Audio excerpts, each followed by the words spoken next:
Yo, kamusta mga tropa? Sa video na ito ay magko-convert ako. Magkakabit ako ng bracket pang Wave 100 sa Aswime Bonus 110 para makabitan ko ng basket.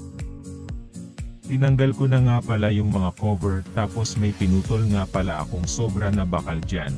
Ginamitan ko ng lagaring bakal, madali ko lang naman siyang naputol, dahil manipis lang naman yung bakal na sobra. Pagkatapos ko naputulin yung sobra na bakal, isinukat ko naman yung bracket na nabili ko. Sa mga magtatanong, yan ay bracket na pang Wave 100, nabili ko sa online sa marketplace sa Facebook. Nabili ko yan sa halagang 250 pesos. Ilang beses ko din pala yan na isinukat, binaklas tapos ikakabit ulit. Mahirap din kasi siya ihanap sa tamang pwesto, hindi kasi siya basta-basta ikakabit na lang. Nung nahanap ko na yung tamang pwesto, ginamitan ko muna ng tornilyo para humigpit. Tornilyo muna para makita ko kung sakto ba talaga sa pwesto, para kung hindi pantay ay maaalis ko lang at maihahanap sa tamang pwesto.